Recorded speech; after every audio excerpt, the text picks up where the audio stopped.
Good afternoon. आज मैं कोई ब्लॉग नहीं बना रही हूँ।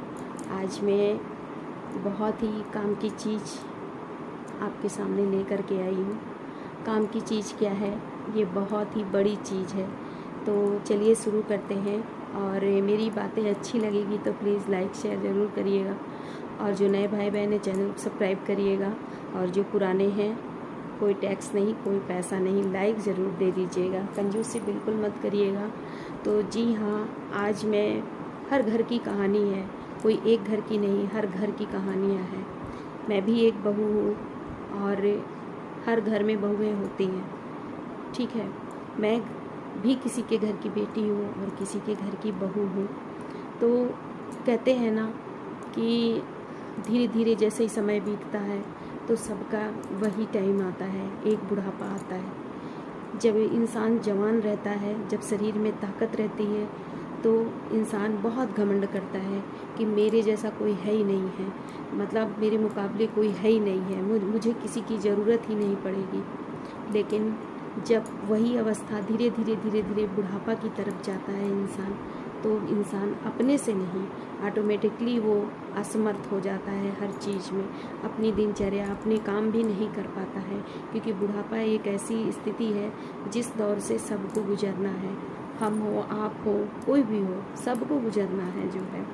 तो इसलिए आज घर घर की कहानी है, मैं सुनती हूँ, बहुत तकलीफ़ होती है। आप ही बताइए, जो माँ बाप जब बच्चे पैदा होते हैं, उन बच्चों के लिए माँ बाप क्या क्या नहीं करते। वही बाप बाहर कमाने जाता है कि मेरे बच्चों को किसी चीज़ की तकलीफ़ ना हो, उसको पहनने की तकलीफ़ ना हो, पढ़ाई की तकलीफ़ ना हो, खाने की तकलीफ़ ना हो, उसको हर खुशी, हर सुविधाएं दूँ जो है। और एक माँ भी अपनी सारी खुशियाँ, सारा कुछ छोड़ करके, सारे फैशन छोड़ करके वो अपने बच्चों पर विशेष तौर से ध्यान देती है। बच्चा लैट्रिन करता है, अपनी साड़ी, अपने कपड़े नहीं देखती, खाना नहीं देखती, खाना भी खाती रहती है, छोड़ के खाने जा कर के उस बच्चे की लैट्रिन धुलाती है, उसको नहलाती है, उसके कपड़े चेंज कराती है, उसके सारे नखरे सहती है। उसके बाद धीरे धीरे बच्चा बड़ा होता है, उसको तैयार करना, उसका टिफ़िन बनाना, कपड़े पहनाना, कपड़े धोना, मतलब उसका हर तरीके से ख्याल रखती है एक माँ। और बाप भी जो है अपने बच्चों के लिए सोचता है, यहाँ फटफटाता है, वहाँ फटफटाता है कि मैं अपने बच्चों को हर तरीके की सुविधाएं दे सकूं। और वही बच्चे, वही औलाद जब बड़े हो जाते हैं, उनकी शादी ब्याह हो जाती है, तो वही औलाद अपने माँ बाप की रिस्पेक्ट करना, सम्मान करना भूल जाते हैं। तो ऐसा क्यों करते हैं? वहीं जहाँ बहुएं आती हैं, तो वही औलाद, मैं सबकी बात नहीं करती, कुछ लोग आज भी ऐसे हैं जो अपने माँ बाप की सेवा करते हैं, लेकिन कुछ लोग ऐसे हैं जो अपने माँ बाप को एक बोझ की तरीके से समझते हैं। जब माँ बाप बूढ़े हो जाते हैं, किसी लायक नहीं रह जाते, असमर्थ हो जाते हैं, अपनी दिनचर्या नहीं कर पाते हैं, दूसरे पर डिपेंड हो जाते हैं, तो वही औलाद, वही बेटा बहू ये सोचते हैं चलो इनको हम वृद्धाश्रम छोड़ाएं, अनाथ आश्रम छोड़ाएं, वो बोझ बन जाते हैं। तो ऐसा क्यों करते हैं? यही यदि आप पिछली ज़िंदगी में जाएंगे, वही माँ बाप आपको तो बोझ नहीं समझते, आपके लिए तो आपका सारा कुछ वो करते हैं, सोचते हैं कि मेरा बच्चा कहाँ से कहाँ कहाँ पहुँच जाए। अपना सर्वस्व त्याग कर आप पर विशेष ध्यान देते हैं, माँ बाप दोनों। और वही औलाद जब माँ बाप बूढ़े हो जाते हैं, तो वही औलाद उनको 2 रोटी खिलाने में असमर्थ हो जाता है, उनकी सेवा करने में असमर्थ हो जाता है। तो ऐसा क्यों? इस बुढ़ापे से सबको गुजरना है, ये बुढ़ापा सबका आना है। बुढ़ापा ऐसी होती है, आप बहुत एक्टिव रहो, जवान में बहुत कुछ करो, लेकिन एक बुढ़ापा जो होता है वो इस इंसान को शिथिल कर देता है, अपनी दिनचर्या करने में असमर्थ कर देता है। तब इंसान एक पावदान पर रिटायर हो जाता है, तब उसको अपने औलाद की ज़रूरत पड़ती है। तो जब उसी समय ये औलाद यदि मुकर जाए उसकी सेवा करने से, और उसको ले जाए वृद्धाश्रम छोड़ाए, अनाथ आश्रम छोड़ाए, तो सोचिए उस माँ बाप की स्थितियाँ क्या होंगी। मैंने कई ऐसे वृद्धाश्रम देखे हैं, कई वृद्धाश्रम के बारे में सुना है। जाके वहाँ आप सब भाई बहन जा कर के देखो, बड़े बड़े घर के माँ बाप वहाँ पर हैं, और उन्हें ऐसा नहीं है वहाँ सारी सुविधाएं मिलती हैं। घर जो बेटा बहू ताने मार मार के चिल्ला चिल्ला के खाने देते हैं ना, आप वृद्धाश्रम में जाके देखो, उन्हें टाइम से चाय, टाइम से नाश्ता, टाइम से खाना, टाइम से सारी कुछ उनकी व्यवस्थाएं होती हैं, किसी चीज़ की कमी नहीं रहती। लेकिन एक जो माँ बाप के अंदर एक दुख रहता है ना, उस दुख को कोई पूरा नहीं कर सकता, कोई हटा नहीं सकता है। और वो दुख ये चीज़ का रहता है कि उसी औलाद के खातिर हमने अपनी पूरी ज़िंदगी त्याग दी, पूरी ज़िंदगी बर्बाद कर दी, और वही औलाद आज हमें कहाँ से कहाँ पहुँचा दी है। वही औलाद बड़े हो जाते हैं, माँ बाप की रिस्पेक्ट नहीं करते हैं, माँ बाप की कहना नहीं मानते हैं, माँ बाप को मूर्ख समझते हैं, माँ बाप को बेवकूफ़ समझते हैं। क्यों? अरे जो आज आप इतना ज्ञानवान हो चुके, इतने बुद्धिमान हो चुके, किसकी बदौलत? माँ बाप की बदौलत। और वही माँ बाप को, जब माँ बाप वो बूढ़े हो जाते हैं तो वही औलाद उनके रिस्पेक्ट करना भूल जाते हैं, उनका कहना मानना भूल जाते हैं, उनको बेवकूफ़, बिल्कुल एक तरीके से डस्टबिन की तरह समझने लगते हैं। तो ऐसा मत करो मेरे भाई बहन, क्योंकि ये अवस्था सबको आनी है, सबको आनी है। ऐसा नहीं, आज हर घर घर की कहानियाँ हैं, जहाँ 2 भाई, जहाँ 3 भाई, जहाँ 4 भाई है, सब जगह यही हाल है। माँ बाप को रोटी वो देगा तो कभी वो देगा तो कभी वो देगा। ऐसा क्यों? माँ बाप तो सबके हैं, पैदा तो माँ ने सबको किया है, पाला पोसा सबको है। उस माँ के दिल से पूछो जो माँ ने खाते वक्त भी बच्चा टट्टी कर देता है तो भी बच्चे को ले जाके अपना खाना छोड़ के जाके धुलाती है, धुलाने के बाद उसके कपड़े चेंज कराती, फिर वही खाना उठा करके खाती है। और वही माँ बाप जब बूढ़े हो जाते हैं, शिथिल हो जाते हैं, लैट्रिन बाथरूम करते हैं, तो वही औलाद यदि नाक दबाए, खाना छोड़ दे, घिन लग रही, ये लग रही, तो यार ये कहाँ का? वो अवस्था में आपको भी गुजर के जाना है। बुढ़ापा सबका आता है। जब तक शरीर मजबूत रहता है ना, तब तक इंसान समझता है कि मेरे से ऐसा कोई है ही नहीं, मुझे किसी की ज़रूरत ही नहीं पड़ेगी। लेकिन वही जब बुढ़ापा आता है, इंसान जब शिथिल हो जाता है ना, तब उसको ये एहसास होता है, यार मैंने कितना अहंकार किया, कितना घमंड किया, और आज मुझे वही स्थिति मेरी भी है। तो इसलिए ऐसा मत करिए। माँ बाप है, ज़िंदगी में आप सब कुछ खरीद सकते हो पैसे से, पर माँ बाप कभी ज़िंदगी में दोबारा नहीं मिलते। इसलिए कभी भी माँ बाप को तकलीफ़ मत दो, दुख मत दो। एक बूढ़े बुजुर्ग आप घर की शान होते हैं। आज मैं आपसे अपना बताऊं, मेरे पापा नहीं है, मेरे पापा को ख़त्म हुए 3 साल हो गए। मेरी माँ है, लेकिन मैं अपने मायके जाती हूँ ना, मुझे पूरा घर सूना लगता है। ऐसे लगता है जैसे मेरे घर में कोई है ही नहीं है। सच पूछिए, मुझे जाने का मन भी नहीं करता, रुकने का भी मन नहीं करता। भगवान थे वो मेरे घर के लिए। भले एक जगह बिस्तर में बैठे रहते थे, पर बुजुर्ग थे, उनकी छत्र छाया में पूरा घर परिवार था। ये होता है बुजुर्ग, बुजुर्ग का सयान का साया। बहुत कहते ना, घर की शान होते हैं। इसलिए कभी बुजुर्गों को हर्ट मत करना यार, माँ बाप को कभी हर्ट। मैं बताऊँ, मेरे पापा जब तक जिंदा थे मुझे ये एहसास नहीं था। जब मेरे पापा चले गए ना, मेरे अंदर से फीलिंग आती है यार, सबके माँ बाप स्वस्थ रहे। आज मेरे पापा नहीं है ना, सारी दुख तकलीफ में अपने बाप से कहती थी, माँ से भी नहीं कहती थी, बाप से कहती थी। तो जिसके माँ बाप नहीं होते ना, उसके दिल से पूछे कि उस पर क्या बीतती है, क्या गुजरती है। इसलिए कभी भी बुजुर्गों को कष्ट मत देना यार, दुख मत देना। वो हम लोगों को यहाँ तक पहुँचाने में बहुत कष्ट झेले हैं। सब माँ बाप झेलते हैं, एक मेरे ही माँ बाप नहीं, सारे माँ बाप झेलते हैं।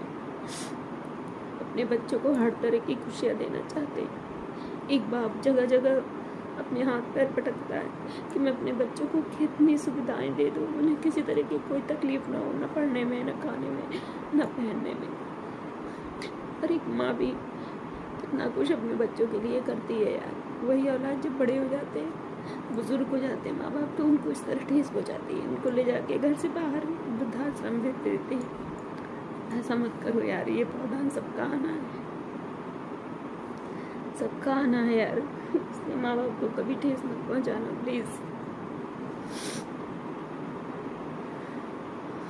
मैं बस यही कहना चाह रही थी। क्योंकि मैंने कई घरों में ऐसे देखा है, माँ बाप को तकलीफ आते बेचारे बैठे रहते हैं चुपचाप।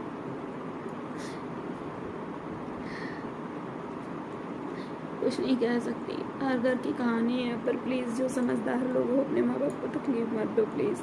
उन्हें 2 रोटी ही खाते हैं, वृद्धा बुजुर्ग 2 ही रोटी खाते हैं, 2 से 3 4 नहीं। पर उनकी छत्र छाया ना बहुत ज़रूरी है, बहुत ज़रूरी है। मैं अपने मायके जाती हूँ, पूरा घर भरा परिवार है, पर मेरे पापा नहीं है ना, मुझे वो घर बिल्कुल सूना लगता है, मुझे अच्छा ही नहीं लगता। एक अहंकार, एक घमंड सब चला गया, कुछ नहीं है। माँ बाप की कीमत समझ लो जीते ही यार, मरने के बाद कुछ नहीं है, कुछ नहीं हाथ लगेगा। अपना मुंह देख के उठोगे, अपना मुंह देख के चलोगे। इसलिए माँ बाप की इज्जत करना सीख लो यार। मैं आपसे बता रही हूँ, मुझे आज रोना इसलिए आ रहा है, मैं अभी 2-3 दिन पहले मार्केट गई थी और मैंने एक बूढ़ी बुढ़िया को सड़क में भीख मांगते देखा। पता नहीं, मेरा दिल बड़ा कोमल है यार। कोई भी रहता है ना, कोई कुछ मांगता है तो मुझे लगता है चल भैया दे दे। वो बैठी थी धूप में और मैंने उसको पैसा दिया, उसने आशीर्वाद दिया, खुश रहो बेटा, खुश रहो। हम कहे अम्मा तुम धूप में बैठ के भीख मांग रही हो, दोपहरिया में तबीयत खराब हो जाएगी। तो कहा थी और को नहीं है बिटिया, उनको कहे तुम्हारा बेटा बहू नहीं है, तुम्हारा को सब है, अपन अपन है। वही का कहा थी तजा यहाँ से। मतलब ये सब चीज़ देख के ना बहुत तकलीफ होती है यार। वो बुढ़िया इतना कह के रोने लगी और धोती से अपने आंसू पोंछने लगी। मैंने कहा मत रो अम्मा। मैंने 10 रुपये उसको और दिया, 5 दी थी, फिर 10 रुपये और दिया। मैं कह ले अम्मा जा कुछ खा पी ले। और उसके आंसू रुक ही नहीं रहे थे, आँख से रुक ही नहीं रहे थे। यार तू औलादो तुम लोगों पर धिक्कार है यार। वही माँ जो 9 महीने पेट में रखती है, पालती पोसती, तुम्हारा हगा मुँह तो सब करती है, उसको इस तरह से तुम लोग छोड़ देते हो। बहुत गलत बात है। भगवान कभी माफ़ नहीं करेगा, कभी नहीं माफ़ करेगा आप लोगों को। इसलिए जीते जी माँ बाप की कदर कर लो यार। बहुत धन दौलत कोठी बंगला बना लोगे, कुछ काम नहीं आएगा यदि माँ बाप के मन में दुख हो लेके यदि वो चले गए ना, कभी सुखी नहीं रहोगे, कभी नहीं। क्योंकि ये स्थिति ना सबकी आनी है, सबकी आएगी, सबकी। इसलिए बहुत लोगों के अंदर ये होता है वो मेरे साथ बुरा किए, हम उनके साथ क्यों अच्छा करें यार। ये वो उनके कर्म है ना, हमको अपने कर्म अच्छे रखने चाहिए। हमारा जो काम है, हमारा जो फर्ज है, जो हमारा कर्तव्य है, उसको देखना चाहिए। सही है ना। बस मैं यही कहना चाह रही थी और कुछ नहीं कहना चाह रही थी। जीते जी कदर कर लीजिए अपने माँ बाप की। माँ बाप दोबारा कभी नहीं मिले, कभी नहीं मिले। और ये एहसास आपको तब होगा जब आप भी बुजुर्ग हो जाएंगे। तब पहले एहसास नहीं होता, क्योंकि शरीर में नया खून रहता है, दौड़ता रहता है, इसलिए लोग कभी नहीं कर पाते। आप लोग सोचोगे मैं इतनी ज्ञान की बातें क्यों कर रही हूँ, बहुत ज़्यादा झाड़ रही हूँ। नहीं, झाड़ नहीं रही हूँ, मैं भी ऐसे ही थी। मुझे भी लगता था यार कौन करेगा यार सब चीज़, लेकिन ऑटोमेटिकली दिमाग, माइंड, मन बदल जाता है यार। धीरे धीरे जैसे आदमी की उम्र बढ़ती है, अवस्था बढ़ती है, मैंने कई लोगों को ऐसे देखा है, तो ये लगता है नहीं यार, इस अवस्था से सबको गुजरना है, तो हम अपने अच्छे कर्म करें ताकि ऊपर वाला हम पर रहम करे, रहमत दे हमेशा। बस यही कहना चाहती थी मैं। इसके अलावा आज मैं कोई वीडियो, कोई ब्लॉग नहीं बना रही हूँ, क्योंकि मेरी थोड़ी सी तबीयत भी ठीक नहीं है। इसलिए आप लोग देख रहे होंगे मेरे चेहरे में स्वेलिंग है और मेरे ये पैरों में भी स्वेलिंग है, ये यहाँ पर आप देख रहे होंगे। ये देखिए, पता नहीं अजीब सी ये हीट ज़मीन हीट उठती है, उसी समय मुझे ये दिक्कत हुई है, थोड़ा इधर उधर दौड़ने से। अभी मैं दवा लेके आई हूँ, तो ये आराम है, लेकिन उतना नहीं है, तो ठीक है। डॉक्टर ने कहा है कि आप फ्रूट्स फल ज़्यादा खाइए, हीमोग्लोबिन बताया है थोड़ा कम है आपके शरीर में, जिससे शरीर और मेरे फेस वगैरह में देखते होंगे आप, हल्का हल्का स्वेलिंग है, ये चीज़ भवरी आया है। चलिए ठीक है, रखते हैं। मेरी बात पर गौर आप लोग ज़रूर करिएगा, अपने माँ बाप की सेवा करिए जब तक जिंदा हैं, क्योंकि बड़े बुजुर्ग जब जाएंगे तो आपको आशीर्वाद दे के जाएंगे। यदि वो हमारे साथ अच्छा नहीं भी किए हैं, फिर भी हमारा जो कर्म, जो हमारा फर्ज कर्तव्य है, उसको करना चाहिए। और फल रिजल्ट की चिंता कभी नहीं करनी चाहिए। सकते नेक्स्ट वीडियो में, नेक्स्ट ब्लॉग में फिर मिलते हैं। तब तक के लिए बाय।